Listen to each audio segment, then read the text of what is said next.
Hey, good morning. Good morning. On this fifth day of September in the year of our Lord 2024, you have come to be with me at 7 a.m. Eastern Time for Thursday morning, a reading from Rest for the Justice Seeking Soul. I'm Reverend Susan Smith, and we started this Thursday morning thing some time ago because I have this book out. It's old now, but Rest for the Justice Seeking Soul, and it has meditations in it to help people get through the struggles that they go through when they're fighting for justice, because it's a bad slog, so to speak. It's hard to do it because the powers that be don't want to give up, and you're just fighting for your basic rights, your civil rights, your human rights, and it's just very, very, very hard. So these devotions, these meditations are written to encourage people so they'll continue to fight and not give up. No, hopelessness and helplessness are not allowed, and giving up is not allowed, and despair is not allowed. You can be disappointed for a minute, but you still have to get up and you still have to fight. You still have to do it. And so that's what we're doing.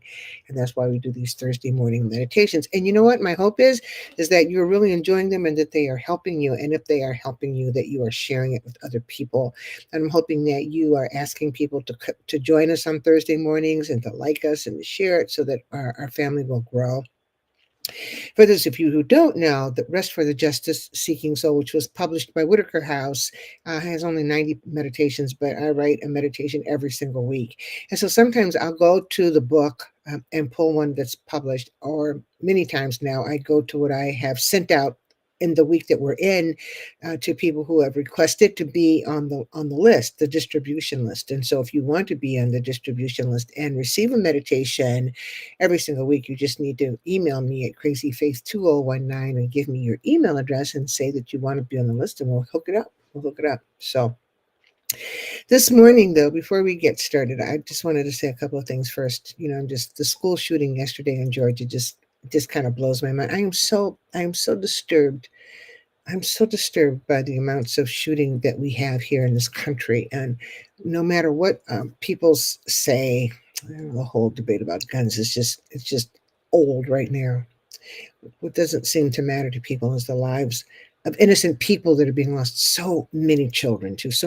And one that we probably don't talk about as much or as often as we should is the lives of women who are in domestic abusively domestic relationships, because people get mad and just take a gun, they blow your head off. We don't talk about that much, but it's just sickening to me. So now we have this morning four families that are grieving, who were not grieving yesterday morning at this time. They just weren't. Two teachers and two students grieving. Other families breathing a sigh of relief because their loved ones didn't die, but they're in the hospital and they were shot. That's the thing. They were shot. People pick up these guns and they just do what they want to do because I don't want to make any pronouncements. I'm not a psychologist or a psychiatrist, but it seems like people just get mad, and because they can't handle their emotions, they just go out and they just shoot people because that gives them a sense of power. And it's really infuriating to me, and it's scary, and it's wrong.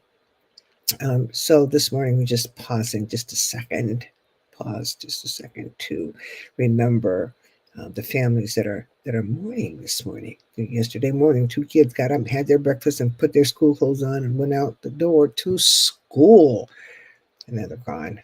There is something insanely wrong with that.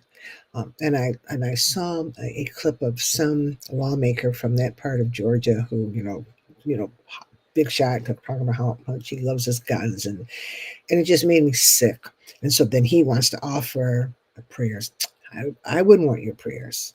I wouldn't want your prayers, because I think that, me personally, I think life is more than the fetus. Life is like children who are already walking around. Children who are walking around and going to school should not be subject to being shot randomly by somebody who's got a chip on their shoulder, or something else that's going on in their lives. I don't know. But when I saw that he was offering this prayer, I thought, ugh, keep your prayers. And then I saw a comment briefly, because I don't pay much attention to stuff that upsets me anymore. But, the former president said there was a tragic shooting. And I wanted to say, shut the hell up. Just be quiet. Just be quiet. Just be quiet. Nobody needs your opinion on any of this. Yours or Sean Hannity's or none of you. Just be quiet. Just be quiet. So there's reasons that there are things going on that we should all be upset about, and the things that are in front of us are really problematic. I also wanted to, and so I wanted us to pause and just think about those families and what they're going through. I can't even imagine what that must be like, what that must feel like. The other thing that I wanted to share was the fact that we have this election coming up and we have Project 2025, which is looming over us. And a lot of people still don't know about it. The Samuel DeWitt Proctor Conference is going to have 3 webinars, this Monday, the following Monday, and the following Monday. So the 9th, the 16th, and the 23rd of September, we're going to have webinars on and focus on some of the specifics of Project 2025. This week, it'll be the Department of Education. What happens if the Department of Education is eliminated, like they want to do? And then the following week, it'll be the departments of Health and Human Services. That's a big one. That's a huge one for everyone, especially for women, especially for poor people, especially for old people.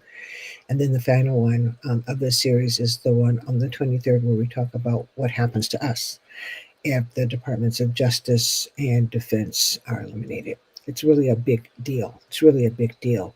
And I just wanted to just read a couple of things that, so you can think about them, that what happens if Project 2025 is already actually being implemented, but what happens if they get full throttle? That's what I'm talking about. What happens if they get full throttle? And I just want to lift up a couple of points that are listed on the website, stopthecoup2025.org, stopthecoup2025.org. What happens? The federal government will be dismantled. The next Republican president will have supreme powers, which will make us an autocracy. Executive orders will be used to legally reverse many of our civil rights. The military will be used to clamp down on domestic dissent. So if you're mad about, for instance, gun violence and you go out into the streets, Project 2025 will make you eligible to be arrested and put in jail or worse by the military.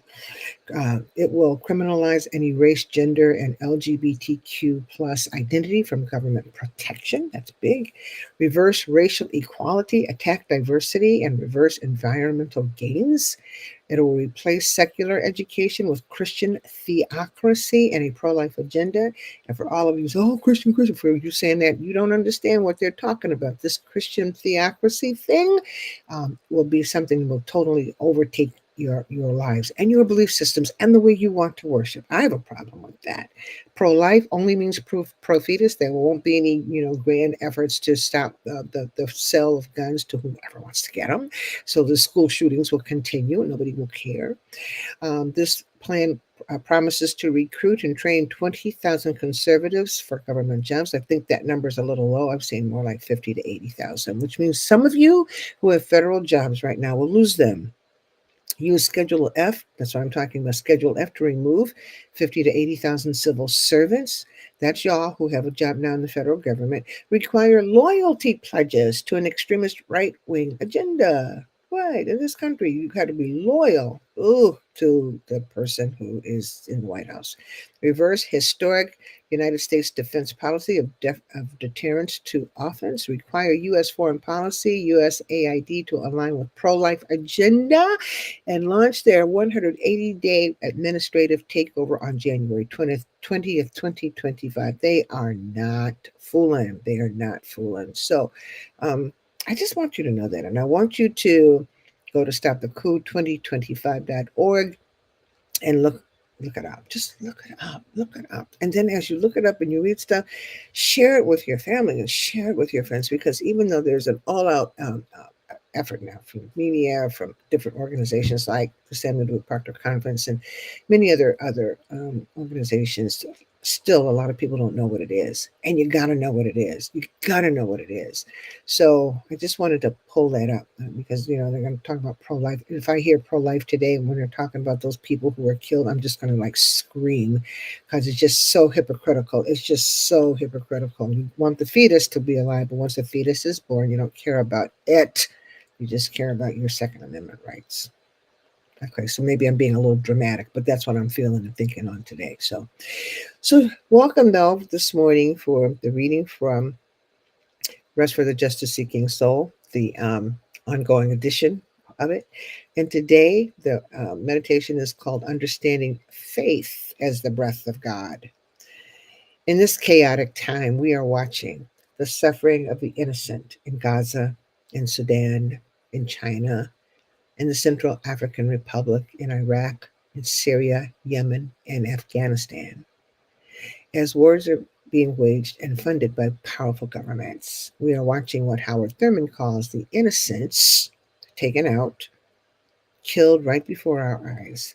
In 2023, Haitian bishops urged an end to genocide against defenseless people, and that's what we're seeing, genocide against defenseless people. The truth of what is happening in those countries and why it is carefully shrouded in stories written and reported in ways that protect the powerful. I, at least, have not heard the word genocide on the news programs. And I certainly have heard little to nothing about the situations in the countries I mentioned, save Gaza. So it's like Gaza is the only place where this is happening. And it's not. It's not. This genocide is rampant. The disregard of human life by the powerful who seek yet more power exposes the sickness of the powerful and infects us with the illness that attacks our spirits when we lose sight and desire for God and look only to satisfy our own greed. Thurman writes, quote, where pain is without apparent merit, where innocence abounds and no case can be made that will give a sound basis for the experience of the agony, then the mind spins in a crazy circle. Always there must be an answer. There must be found some clue to the mystery of the suffering of the innocent. That's on page 15 of his book, The Inward Journey. Some of us wrestle with what we know is going on in the countries mentioned and in our own country as the ruination and decimation of Black people and innocent children in schools, come on now, continue to be the ongoing saga of American genocide. But many others of us do not. It is too painful to fully open our eyes and not only look for, but see the suffering that's in our midst. Some of us calm ourselves by making ourselves believe that some suffering is inevitable, that it is a part of life that is unfortunately causes hundreds of thousands of innocent people to endure devastating suffering.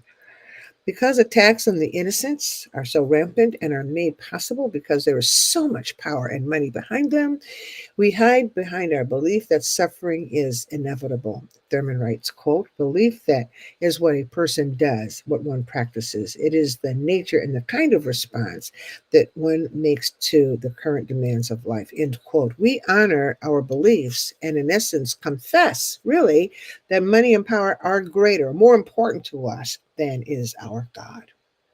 If belief was all we had to fight suffering, we could end this conversation. But the fact is, we do have another weapon, another tool called faith. Thurman says, quote, faith gathers in its sweep the life of man. That was before they used, male and female. So the life of humans. And indeed, all that lives and informs it with overtones of hope and anticipation of the future. It holds within its grasp the past and the future is a single moment in time, end quote. Faith, he says, quote, envelops life and charges it with energy that sustains and holds. It is the breath of God, end quote. It is easier to spew out our beliefs in the wake of abject suffering and pain than to call on the unseen God. When we do that, we forfeit our opportunity to deepen our faith by leaning on everlasting arms that we do not see. It is easier to cast God aside and give ourselves permission to believe that the causes of suffering are beyond our pay grade and out of the realm of the Almighty. It is far easier to think, live, and work that way than to call on the name of God and invoke God's presence, largely because we are not sure that God will show up. But when we exhale our doubt and inhale, we inhale the very breath of God, and we are empowered to see the suffering. We are empowered to see the suffering of the innocent, and thus become unable to ignore it. God's breath in us becomes our motivation and our energy. The breath of God in us pushes self-serving beliefs out of us, leaving room within us to continue to move and walk in faith into situations that seem hopeless. It is when that happens that we begin to tell the truth about the extent of suffering due to toxic and selfish quests for power and money and not worry about the consequences. Faith, the breath of God, gives us strength for the journey and hope that tells us that our work is not in vain. It is only when more of us understand that faith really is the breath of God that we who are not suffering as greatly as our others will push through the doubts that we have and do the work that faith inspires and requires. And the innocent will know that God has seen and heard their cries. Amen and amen. So I hope that gives you something to think about. I have been meditating and rejoicing at the change in the political cycle since Vice President Kamala Harris and the governor of Minnesota have gotten in the race. That all of this years long of drudgery and just total negativity and hatred and culture warism and all of this stuff, just negative. It has taken a toll, I think, on the nation. I know it's taken a toll on me. So when you look at Vice President Kamala and her campaign, and there's joy and there's laughter and there's hope. That's what we're looking for. And so I think that now if we can exhale some of the stuff that we have carried because of the past 8 years of just pure and constant daily negativity and inhale the Spirit of God and know that faith is the breath of God. I think it'll encourage us to get up, to stand up, to look up, and to work toward doing what we need to do as individuals and as communities to protect ourselves and our rights and the lives and the rights of the people who will come after us. Okay, because it's not just about us, guys. It is about who will come after us. Will your daughters be able to have babies safely if you don't vote? Will your daughters be able to have babies safely? Will you find yourself encouraging